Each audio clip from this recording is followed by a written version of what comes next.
So I have the pleasure of serving as an evangelist and a storyteller. And he told me I was a foremost expert. That sets expectations pretty high. What you'll learn about me and as we talk about social business, the shift has changed now in businesses to where people are not valued by what they know, but they're valued by what they share. And I'm not only known for what I know, but I know some very smart people, and that adds value to myself and the organization. And so I'd like for us to take a few minutes just to consider what are some ideas, what are some things we might do in organizations that would actually help us become more productive, more efficient, more effective. And a lot of these actually social business and some of the social tools that we have can actually help us with that. To start off with, let's do a little exercise. At IBM, we have some very, very smart, intelligent people. We've got some people over in the biomedical area. And they've actually discovered a way to add a third eyeball. They can take a third eyeball and implant it on your body. Now, much like development does, they come up with something amazing, and then marketing comes out and says, okay, so where are we going to advertise this to be done? And so for those of you who've been in any of my earlier sessions that have participated, I'd appreciate if you not participate at this point, because I'm doing a market survey here. If you had a third eyeball and you could have it on your body, where would you put it? Okay, I'm seeing this, pointing back of the head. Back of the head, by the way, is the number one answer for adults. I saw someone in the back did this. The end of the finger, number one answer with kids. Okay, think about it. Why do kids want it on the end of their finger? So they can see the parade. So they can look around the corner to see if mom's watching, right? One kid told me so I can look under the bed for the monsters, right? Think about the end by the way, I can see behind me as well. Why do we as adults say the back of our head? Why do you think that is? It's because we hear things like, people are talking behind my back. You know, I want to see what's going on behind me. It's like we have this context that we want to see what's behind us, and we've become known for that. Children are unaffected by that. They don't care what's behind them. They want to know what's over there and what's around here and the interesting things, right? Now, also, I want you to think, for those of you who've considered the back of the head as probably being the best thing, how many of you would change your minds now and say, maybe the end of the finger is a good idea, right? Okay? We need some fresh ideas. We need some things in organizations. This has brought about what I believe is to be a crisis, okay? We have a crisis. Not that we don't have enough crises, okay? We've got plenty. I'm not here on an afternoon to try to depress you. But we have a lot of crises we face. We face crisis in environmental crisis and food crisis. These are all things that affect us on a daily basis. And many of us in our organizations are actually trying to address maybe one or all of these. But if you think about it, if I were to try to address the energy crisis, I might well have a negative impact on the environmental crisis. We've seen that happen, right? Or if I tried to focus on environmental, maybe it'll be a financial disaster. I believe we have a crisis that most people will recognize that if done properly and if addressed properly will have a positive effect on all of these things, okay? It's a crisis in creativity. So what is it? This is called a boardroom because we're bored, all right? How many, I can imagine most of you, because of your laughter, can relate to this. You sit in on these meetings and you're just doing the same thing over and over again. And you sit on hour-long meetings and you might get 5 minutes worth of information. And for the most of the time, it's just the status quo, doing the same thing we've always done. This is an issue with organizations today. It's an issue with companies. It's an issue to the point that we actually did a study with CEOs. Now, IBM's big on doing studies, and we have access to a lot of high-ranking individuals. And so across the world, we did a study. Now, this shows a 2012 study, but actually in 2010, we did a study, and we asked the CEOs, what's the most important quality you want in your leaders for the next 5 years? The people who are going to lead your company, what's the most important that you want from them? Creativity was number one. Above things like integrity, loyalty, knowledge, they wanted to be creative. And then in 2012, we did a study, asked a similar question. What is it you want your employees to be? What do they need to be in order to be successful? Collaborative, creative. We want them to be able to communicate well. We want them to be flexible. That's what our CEOs want. But yet Adobe did a study last year, and we find out only 1 in 4 individuals believe that they're actually living up to their creative potential. Think about yourself. Could you be doing more? Is there more that you're capable of doing, or you're not? Are you being kind of held back? You know, and why is that? Your CEO is telling you, let's go be creative, right? So let's just go do that, right?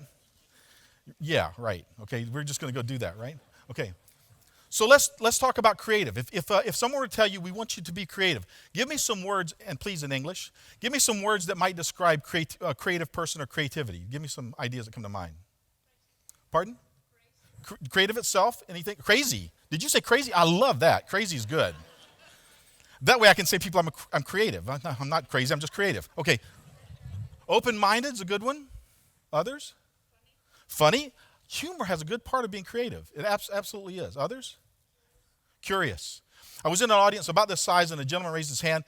I love crazy, by the way. He said messy. And I said, I love that. I said, by the way, what do you do, sir? And he said, I'm a compliance officer at a bank.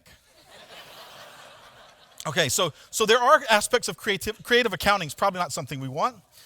But if I looked in the English thesaurus and I said, show me the words that describe creativity and being creative, innovative, this idea of being original.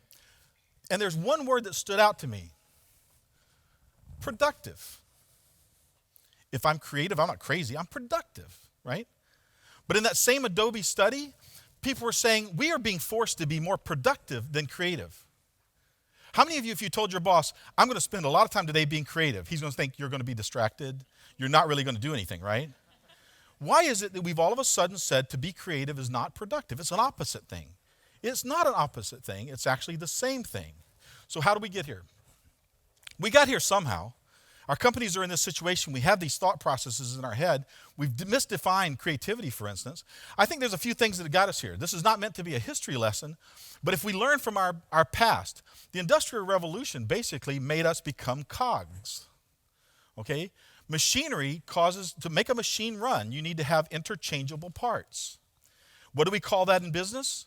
Job descriptions. Okay? You are now sitting in a job probably that has a job description. It was probably on the application that you applied for. Many of us may work outside of our job descriptions. Many of us may be crazy and challenge our job description. But think about how many times have you interacted with someone and said, I'd like for you to do this, and they go, I'm sorry, that's not in my job description. We've defined ourselves, okay? All too often, our training and the other things that we've done have defined people into certain roles with certain aspirations and certain aspects that says, this is what I expect you to do, and I don't expect you to go outside this box or whatever it is. We become a replaceable cog. By the way, if you're in one of those positions where you become a cog, all they have to do is find a cheaper cog. Okay? And we've seen that happen in many organizations. We've seen that happen in many industries. It's just a matter of outsourcing that cog to something that's cheaper. Be careful. You don't want to be a cog. There's a guy, Seth Godin, he talks about it in a book called Linchpin. It's a brilliant book. I'd highly recommend it. Anyone in the room dealing with education or work with education systems? Raise your hand if you would. Thank you. Okay, good. Education is a passion of mine. I think that we are, in fact, I don't know what the education system is like here, so I'm not going to comment on that. But I will tell you, in the U.S., it's messed up, all right? The way we educate our children is basically on the industrial model. We're raising them to be cogs, okay? We're preparing them to be cogs. Sir Ken Robinson, who I've quoted here, is a great advocate for reformation in education, reforming the whole system. And one of the things that he actually mentions in one of his TED Talks, do any of you all watch TED? TED.com, right? It's almost like drugs. You get on it and you can't get off of it. You keep going back for your TED fix. Well, he just recently did a nice TED Talk in which he referred to, okay, there was a study done. The kid with the finger thing, okay? Kids are not confined by certain thought processes. And there is a process called divergent thinking in which you can solve problems in an amazing way. For instance, if I were to ask you, what are the number of different things you could do with a paper clip? How many different things could you do with a paper clip other than clip paper, right? And most of us will come up with 10, 15 things, right? A person who's very good at this would come up with 100 or 200 because they'd begin saying, well, what if the paper clip was 100 feet tall and made out of foam rubber? What could I do with it then, right? They think, oddly, not just in this confinement.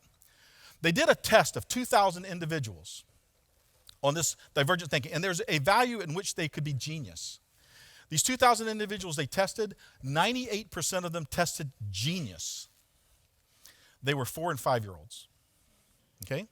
The great thing about the test was it was a linear test. So they tested these 4 and 5-year-olds. 5 years later, when they're 10, they tested them again. It dropped from 98% down somewhere in the 50s, 50%. 5 years later, tested again, dipped another time, down to the 30s. The test didn't go on because it's been recent, but they actually went and found some adults that were similar in nature to try to get just an idea what it would be like if you were like in your 30s. 2%. Only 2% of the genius level. So what happened to these kids? Genius, divergent thinking here, getting a little more crazy over here. What happened? We educated them, right? We educated them.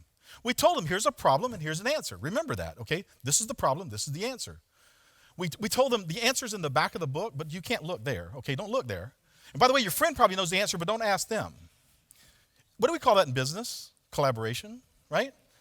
But in school, we're taught, no, we have to know the answer. There's a problem and there's an answer, and we must know it. Education systems, I could spend an hour here. You don't want me to. Okay. Success is a wonderful thing, but often we're so successful, we don't change. And we need to change. Think about the way things move now and the way things change. A gentleman named Guy Kawasaki wrote a book, and in his book he mentioned the fact that some time ago there was this group of people who harvested ice. That's their job. They were ice harvesters. They harvested ice, cut these big blocks out of the lakes, put them in wagons, and sent them into town where people would use that for hanging meat or whatever, okay? Ice harvesters. Suddenly, BC people came along and said, you know what, we could actually freeze ice in town using units, and we had an ice house where ice was actually, you guys probably don't have any problem with ice, but at other places they have problems with ice. We have these ice houses. We can actually freeze ice in town where it's easier to distribute and distribute them out. And then there was this group that came along and said, you know what, we can actually put refrigeration units in homes. People can freeze their own ice. The interesting fact is, no ice harvester ever became an ice house. And no person who was successful in ice houses ever became part of the refrigeration factories and the refrigeration units at home. Why? All these guys are interested in were sharper saws and faster wagons. Think about your own organization and how you may have changed over time. If you've been in an organization or a company that's been around for a while, chances are you've changed. I was recently with a company in the UK, I think it was. They started off building buggy whips, and now they're building space polymers for use in space. IBM started off building things like kitchen appliances and stuff like that, and now we're doing computing systems that are just magnificent. But we've changed over time. Don't let your success define your demise of where you're going to go. When's the last time your boss told you, I want you to go out and do this even if you fail. Just go give it a try. Thank you. Somebody raised their hand. I'd like to talk to you afterwards. That's great, okay? That's a great sign because we need more of this. All right? There was a school of young ladies. It was a high school. They said that in their senior class, they took all the girls and said, we want you to go out this week and try something that you've never done before and something that you will probably fail at, but go try it. Build an airplane, rebuild an engine, jump out of, climb a mountain, do whatever it is, but try something. And at the end of the week, they gathered them back together, and the large percentage of them had failed. But they talked about their failures. They talked about what they learned during their failures. Those women left those schools confident that failure was not a problem. You can fail. A good leader will tell you, a good leader will allow you to fail without allowing you to be a failure, okay? Most of our companies run on the fact of risk adverse. I don't want to fail. We don't want to have a problem here, right? We don't want to have these, so everyone goes with the status quo because we know that works. We have to be careful not to get caught in that. So you people who raised your hands, I'd love to get your cards afterwards because you're shining examples of, I don't think you should get up in the morning and say, I want to go out and fail today, right? Okay, that's not something we should shoot for. Thomas Edison, I think, said, I fail more often than most, and many of those failures I patent. Okay? So failure is not a problem. So how do we actually address this? What do we need to do? There's a few things we need to consider as businesses of addressing this. Okay, these things in the past we can't take care of or can't fix, but we can start to address them. The first one is we have to avoid this thing called the God complex. Tim Hartford, in one of his TED Talks, describes this God complex. This is the idea, and I don't know if you may have it yourself or you may know managers or people who have this. This is the concept of, I have this problem well enough defined. I know the issues, all the issues involved. I can understand all the risk. I understand it perfectly. Here's the answer. This is what we're going to do, and I know this is going to fix the problem. There's very few problems in business today that you can be that assured and that confident. It's good to say, I think this is an issue, let's go this way, and as we course correct, we change as we go along, that's fine. But to stand and say, I think I understand well enough. I will tell you, in large organizations, this becomes a real issue because, for instance, marketing will say, this is our problem. We've done the studies. We know what it is. This is our problem, and this is how we're going to fix it. And then sales gets it, and they go, that's not going to work. It's not going to work where I live. Maybe it'll work over there, but it's not going to work here. We need to avoid this idea that we know all the answers up front. We need to be open to new ideas. If I were to ask you, where do you do your best work? Where do you do your best, absolute best work? Where is that? Or when is that? Or whatever. Someone help me. What's that? In peace, okay. After training, he does his good work. What's that? Jogging, he does his good work. Great, okay. Before everybody gets to work. Sorry? After work. After work, everybody's gone. You notice no one said, sitting at my desk between 9 and 5, working on my computer. Okay? This guy, Jason Fried, he has a book called Rework, another TED Talk guy. But in it, he talks about how for 10 years, he's asked people, where do you do your best work? And it's usually a time, early in the morning, late at night, or a place like in my shower, jogging, on the bus, driving to work, in the airplanes. It's that kind of thing. Rarely, if ever, does he hear, in my work, in my job, on my desk, between the hours. Why is that? Because your work day is a series of interruptions. You don't have a work day, you have work moments that are interrupted. I will again use him as a person who said this. I'll give him credit. He said the biggest problem with actually being productive and doing work, he calls them M&Ms, managers and meetings. All right? Sorry for any of you in the room who are managers. But in his definition, managers actually come in and interrupt your time to try to see how well you're working. I'm giving you something to do. Now I've got to interrupt you from working to tell me what it is you're doing, right? We have one of our past presidents in the U.S., Abraham Lincoln. He said, give me 6 hours to chop down a tree, and I'll spend the first 4 hours sharpening the axe. A wise man, right? Okay? Any of you who've chopped down trees knows how important that is. But a project manager in your company, imagine if a project manager in your company was given Abe Lincoln, to manage. 6 hours, Abe, chop down a tree. You come back in 3 hours and you look, and Abe's sitting on a chair with his axe in his hand doing this, right? The tree hasn't a dent in it. That project manager is going to freak out, right? But Abe is doing creative work. He's got it under control. Often we interrupt people in the middle of work, and that's why we do our good work in other places. You have to get away from the fact of, you have to first of all understand where work is done. There's a great John Cleese YouTube video on how not to be creative in your organization, but in it he introduces some concepts called open and closed modes. I don't want anyone to leave here to say, well, Lewis told us that we can just be creative all the time and just have this grand creative moments and we're all going to fix things. To be creative, actually to create something, it means to actually produce something of value. To produce something of value, the produce part is an important part. I'm doing something, right? And so to be creative, if you're thinking out of the box, that's great. Take some time. Schedule some time. When I jog, I do my best work in the morning in the shower, okay, before I ever sit down at the computer. When I'm in the morning just getting dressed for the day at all, that's when my mind's going and I'm getting work done. But I know that eventually I'm going to come out of that mode and I'm going to get in the mode of doing and producing what it was I thought about.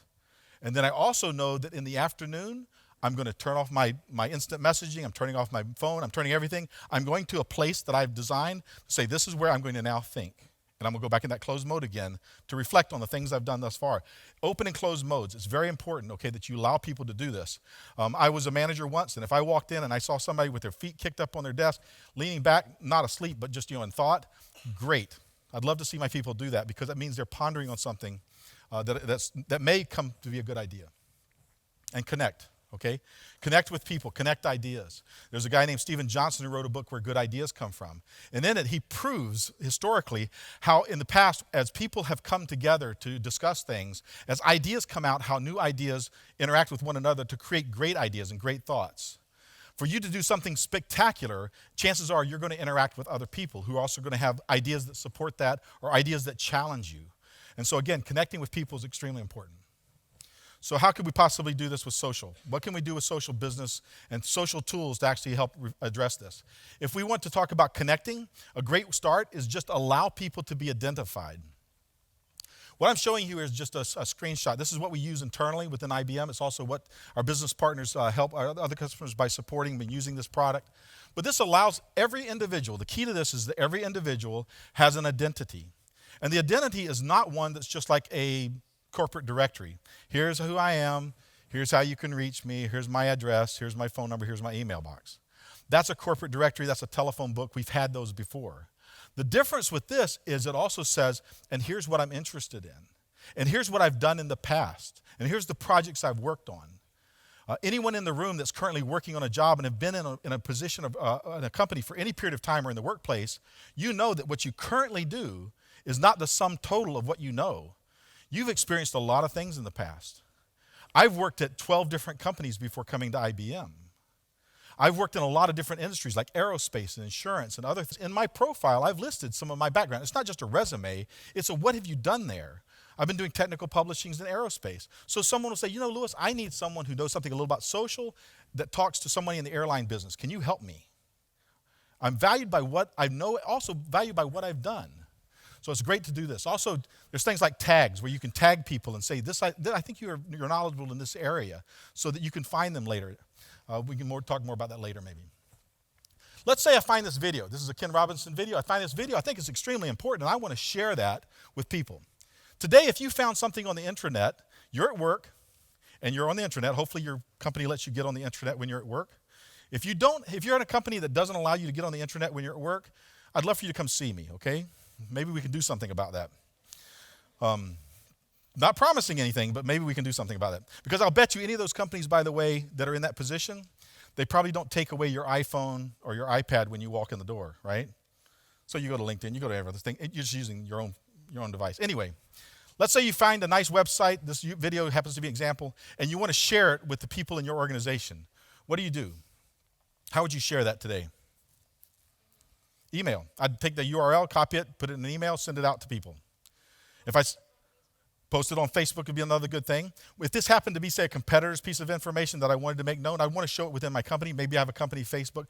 But the great thing about it is, in this case, I can actually socially bookmark it. And what I'm doing here is not bookmarking it to my browser, but bookmarking it to around me. That profile that I showed you earlier, that's me as a person.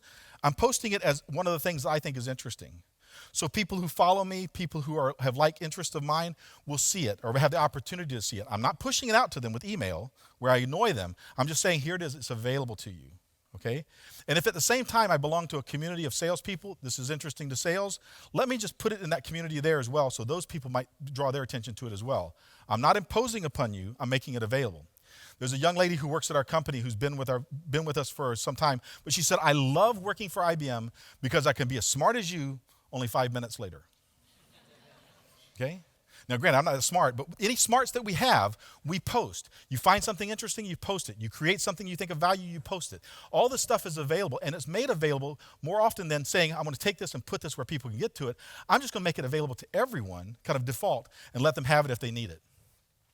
Avoiding the God complex requires you to listen, and the great way to listen is have people post their ideas. Put them in things like blogs and wikis, okay? Often people will ask me a question, and instead of answering the question in email, he mentioned that I have a zero inbox. Every day my inbox is empty. That doesn't mean I just go through and delete emails, but that does mean that I do delete a lot of emails because a lot of the emails that we have don't have any content in them. It's just a matter of someone posted this on your board, someone said this. It's actually, a lot of the information is in blogs. If I had a question, and we got a guy, Omar up here, he's a brilliant technical guy. You're going to see a demonstration from him in a minute. If I were to ask Omar a question about a product, and Omar were to answer me, and I did that in email, the two of us would benefit from that conversation, but the two of us alone. However, if I asked him publicly in a social setting, posted on his board a question, and he answered it, then other people could benefit from that question. Other people might be able to jump into it. So often, you look at blogs and wikis to kind of avoid this God complex. People have other ideas. Discussion forums, we've been involved in these. Put an idea out there, let people respond. Ideation blogs is something IBM's been using externally for a long time. We call them idea jams. We just basically say, we don't know everything, guys, help us. Tell us about smarter cities. What do you think would be a good idea for smarter cities? And we open this up to the planet. Anyone who wants to give us ideas, give it. You can actually, in your company, have an opening session like this and say, look, we want to talk about products next year. Anyone in our company, tell us some ideas for products. And people will post these things. People will vote on them. After a certain vote level, they'll go upstairs to people to actually confirm and look at to see whether or not it's a good product. We've had companies actually get a return on their investment of putting in a social system with this one feature alone. Create new products that they never thought of and actually pay for their entire social system, and then everything else after that is just extra. Open and closed modes. I want to be interrupted when I want to be interrupted. I don't want you to come to me and say, I have to come to a meeting. I have to go to some status thing. I'm going to give you my status updates in this thing called microblogs or status updates. Every day, we're invited to come to our profile page, and we can type in the profile page. Here's what I'm doing today. I'm in Iceland. I'm in whatever. Okay? You put that in there, and then people know what's happening. Omar, again, just told me just a few minutes ago that one of the things that his manager likes to track is who he's in contact with. And so he often just on his status page says, here's who I'm with, and here's what I'm doing. He doesn't have to report to his boss. His boss knows to go here to find this stuff. But likewise, back to that email thing. By the way, what feeling comes over you when I say the word email? What do you feel? She's grumping down. Other? Oh, I can't record that one, sorry. It's a mess. You feel guilty. By the way, while you're sitting here, what's happening to your inbox? Everybody starts looking at their BlackBerries and stuff. Okay? It's interesting about that. One of the things about this is it keeps us away from having things like these inbox discussions. A quick story. I just took a 1-week vacation, something I rarely do. My wife and I were celebrating our 35th wedding anniversary, and I stay on the road quite a bit. And she told me if I wanted to have a 36th, I would take a week vacation with her. So I did. Prior to going on vacation, though, most of you in your email probably have the ability to put an out-of-office notice so that people send you an email. My out-of-office notice said, if you're within IBM and you're sending me this email, please be aware that when I return, I'm going to take your email, I'm going to delete it and not even look at it. So just be aware. If you have something of interest, something you want me to do, post it on my profile board. Post it there, and I'll get to it when I get back. When I returned after about a week, I had 30-something requests that were on my profile board. Over 20 of them had already been answered by people in my network. They said, oh, that's an interesting question. I know that. 2/3 of my work was done. How beautiful is that, right? You got to love that, right?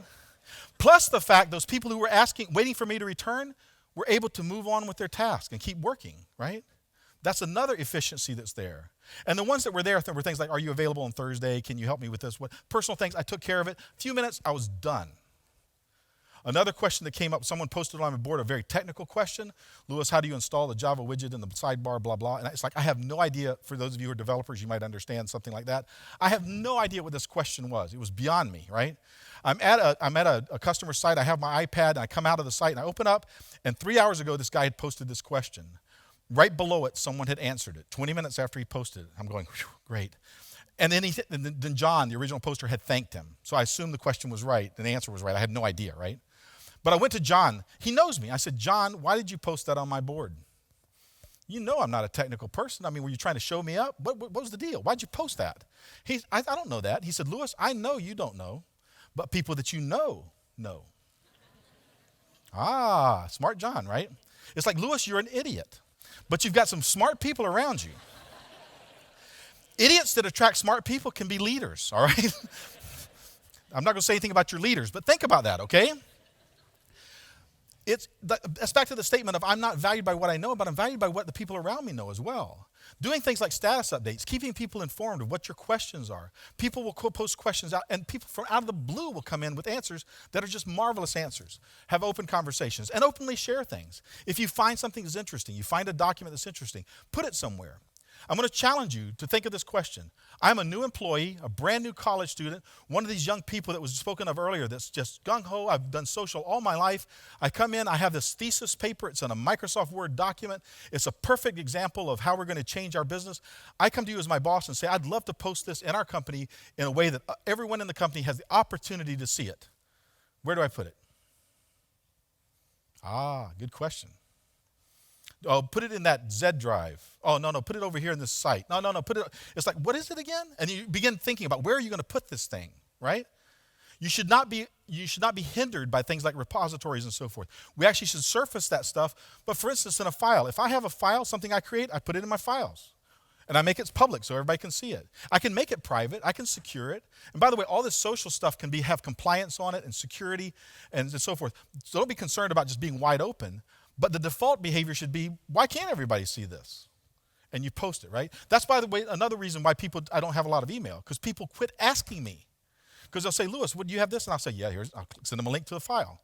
Lewis, do you have this? I'll send them a link to the file. Guess what? They quit asking. They just go to the files because that's where my stuff is, right?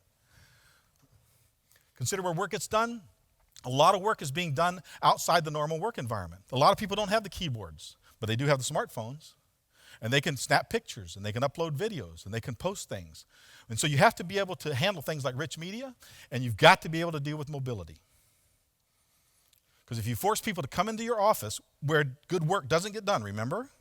You force them to come into their office and sit at their PC in order to do work. That's not where the good work gets done. They're going to have the brilliant moments when they're jogging. Take your iPhone with you and post next time, right? The idea is you need to be where they're at and where they're doing good work. So what does it mean to you? Another very quick story. I have children, and most of them are older now. They're off my payroll. They're married, okay? They're doing good work on their own, thank God, and getting paid for it. But when they were kids, they were on a stage similar to this in an auditorium, 4 and 5-year-olds. It was a Christmas program. And they were singing Christmas carols, and their teacher had them singing carols, and we were in the audience just applauding. Great, lovely, lovely children singing. And the teacher turned around and she said, and for our next couple of songs, we're going to use rhythm instruments. And she took a cardboard box and went down the aisle, and the kids reached into the box and they pulled out things. Some of them were like sticks that they just hit together, right? Do any of you know rhythm instruments? Some of them were like blocks with sandpaper on it and the little bells. And this one kid had a triangle. And then they started singing some carols, and these kids were just wailing on this stuff, just beating on these things and whatever, making a lot of noise, but we were just loving it. Just brilliant, wonderful thing, right? Proud parents. The teacher then turned around and she said, I want to tell you how much I appreciate you supporting us tonight. I want you to have a great Christmas season. Please drive careful on the way home. We're going to close with a couple of familiar carols. If you'd like to sing along, please feel free to do that. And she turned and she cued the pianist to start playing. And the kids are standing there with these things in their hands.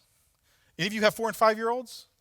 If they have things in their hands, it's going to bother them, right? Especially in their head, they're thinking, no, in practice, she came by with a box and we put these things up. But now they're standing with these things in their hands, and they're troubled. And she's leading us in song, and they're singing. And you could see the kids going, and so they started doing things. They started sticking them in their pockets, and the girls were taking the bells and putting them in their waistband and doing all kinds of things, right? And there was this kid, he had a triangle. 20 years ago, I remember it as if it was yesterday. Standing on the end of the line, had his triangle, and he's going, what did y'all do? Oh, you put them in your pocket. So he took the triangle, took one corner, and stuck it in his pocket, and it was too big to fit in his little pants. So he pulled it out, he turned it to another corner and tried to stick that in his pocket. Reasonable, right? Didn't work. Turn it again. And we in the audience were going, come on, kid, you can fix this, right? Just put it down. Because it was almost like sweat was coming down his face. He was like, I got to get back to singing. And he was just troubled. We were just fixated on this kid. I don't care what they were singing. And then he did this. We were like, most of the audience was like this. We went, oh, great, that's great. Some of us actually started applauding, all right?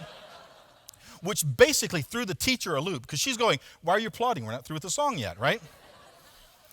This happens in your organization every day. Not that you have kids with triangles, but you got a person sitting in a cubicle trying to get their spreadsheet report in on time. And they don't know why they can't get theirs in on time. It takes them everybody else is getting their reports in on time. Why am I late? Or why can't I fix this problem? And then they come up with some macro. Oh, brilliant. I'll create a macro that'll pull all this stuff together. And all of a sudden they have this kind of a solution, and it fixes their problem. But no one else knows about it. There's kids on the other end of the company with triangles trying to fix the same problem. But they don't know about this brilliant solution. We've got to take advantage of those opportunities. We've got to take advantage of that creativity and those concepts and actually use them in your organization. So look around for your kids with triangles. And by the way, with social analytics and with some of the stuff that we do, we can actually help you identify those kids who put eyes on the end of their fingers and who hang triangles on clangers, okay? We can actually track those people who actually say things that have influence. And by the way, this is all not something that you just go do.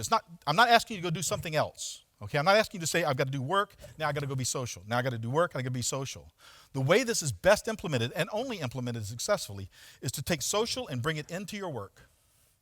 So if you're a pharmaceutical company and you use products, bring social right into that. If you use an email client, let's say you use IBM Notes, okay, as a client, or even Outlook, but let's say IBM Notes for now, since I'm here from IBM, right? Social becomes part of that. So when I'm in this application, in fact, we just released a thing called Notes 9, Social Edition. The reason we did that is because Notes is more than just emailing and calendaring. It can be your entire way you work, right?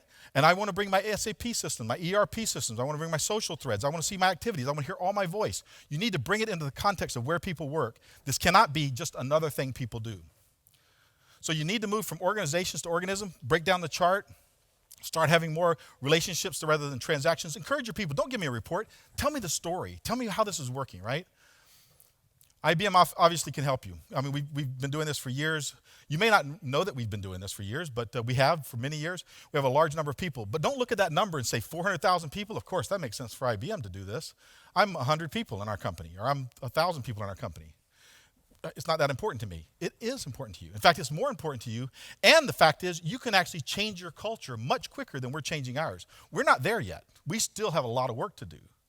You could actually change your culture from one of hoarding knowledge to sharing knowledge much more rapidly and be very effective. And also, if you begin to think of yourself as a small company with constituents and partners and customers, your company grows to be quite large quickly. But if you're saying, I hear you, I got you. You don't know my boss. Okay? They love spreadsheets. They love reports. They love meetings, whatever. This is where we might be able to help, okay? This is where we might be able to connect with you and do some things. Not just us, but you can go to some of these websites. These are a couple of hours. Of course, this presentation is going to be shared. It's actually on SlideShare now if you'd like to have it. But the point is you get to these websites, as well as you've got a great advocate here locally, okay? The folks here can help you with all your questions, can help you address your questions, can help come in and maybe help evangelize or help change the minds of some of the people in your organization to be more innovative and more creative because, by the way, CEOs want this, okay? We can help you realize that. So connect with me anytime you'd like, okay? Thanks.